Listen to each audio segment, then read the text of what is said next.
Assalamualaikum warahmatullahi wabarakatuh. Perkenalkan saya Mulyadi dan di sini saya sebagai moderator kelompok. Saya akan menjelaskan tentang komunikasi dan anggotanya ada Fadel Muhammad Rauja dengan NIM 2082213. Yang kedua ada Elvi Alvia dengan NIM 2082218.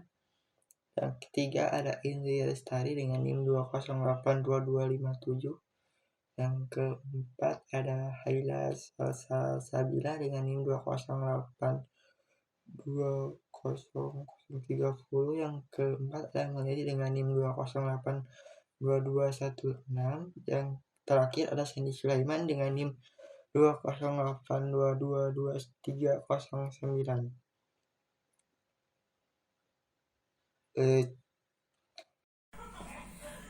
Apa itu komunikasi? Secara etimologi, komunikasi berasal dari dua kata dalam bahasa Latin, communis yang artinya kesamaan dan communicare yang berarti menyamakan atau membuat sama. Kedua kata ini kemudian bergabung menjadi communicatus yang artinya berbagi, menerima, atau mengambil bagian.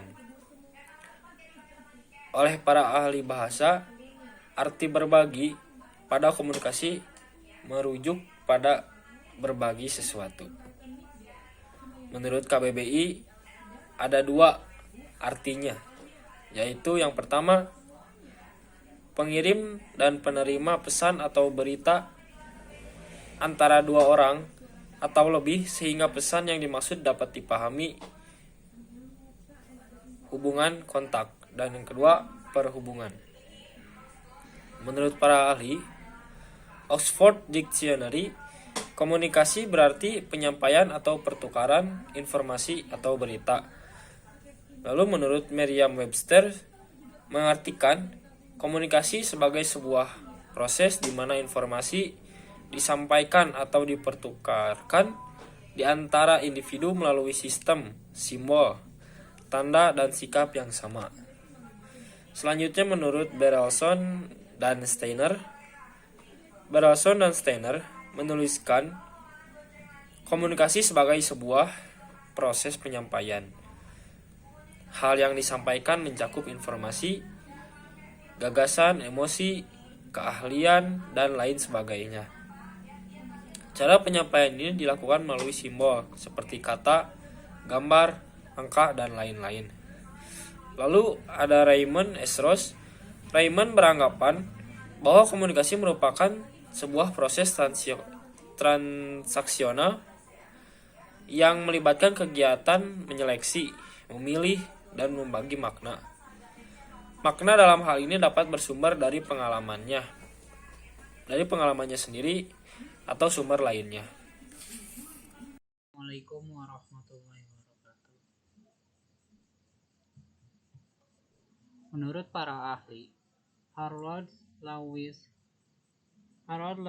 merupakan tokoh penting yang paling dikenal dalam bidang komunikasi.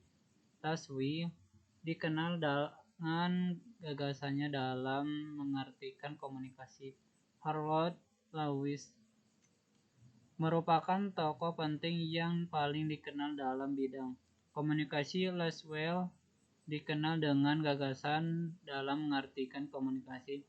Menurutnya, cara yang baik untuk mengartikan komunikasi adalah dengan menjawab karena pertanyaan berikut: who, say, what, to what, which, can, with, what effects, yang berarti siapa, mengatakan apa, kepada siapa, melalui saluran apa, dan dengan pengaruh apa.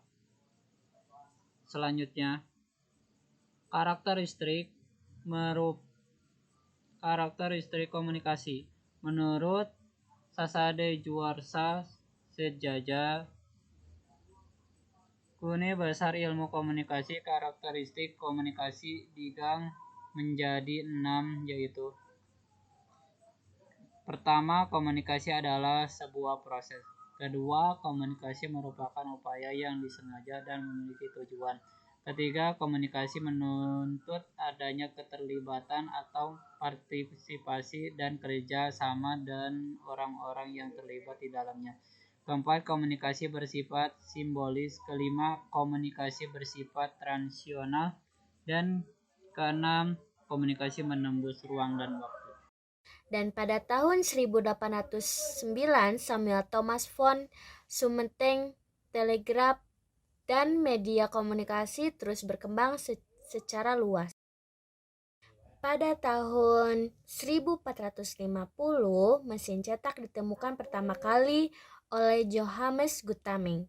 Ini merupakan komunikasi berkembang secara unsur-unsur dan jenis komunikasi.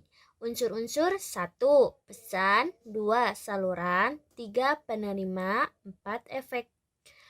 Jenis komunikasi 1. Komunikasi verbal 2. Komunikasi nonverbal 3. Komunikasi tertulis dan 4. Komunikasi visual. Perkenalkan, saya Epi Alpia dengan NIM 208222218. Di sini saya akan menjelaskan tentang macam-macam komunikasi. Yang pertama ada komunikasi intrapribadi, bisa disebut juga sebagai self communication, meliputi komunikasi dalam diri. Komunikasi pada level ini menyelami bagaimana manusia melakukan proses pengelolaan informasi yang meliputi sensasi, persepsi, memori, dan berpikir. Yang kedua ada komunikasi antar pribadi yang bisa dilakukan antara dua orang atau lebih, di mana masing-masing dari keduanya dapat menjadi sumber maupun penerima pesan seperti berpidato, pemateri, dan lain-lain. Komunikasi kelompok menuju pada aktivitas. Yang ketiga ada komunikasi kelompok menuju pada aktivitas pertukaran pesan yang dilakukan atau lebih sehingga kelompok kecil ini seperti keluarga, kelompok bermain, dan lain-lain. Yang keempat ada komunikasi organisasi.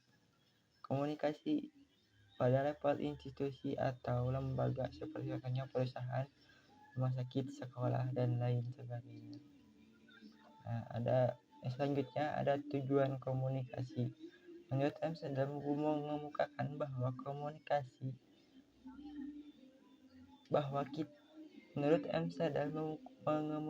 bahwa kita berkomunikasi terutama untuk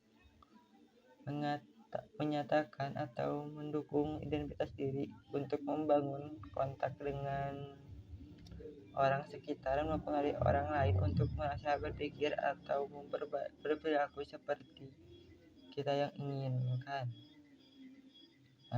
Selanjutnya fungsi komunikasi menurut Teddy Mulyana di bukunya Ilmu Komunikasi Suatu Pengantar.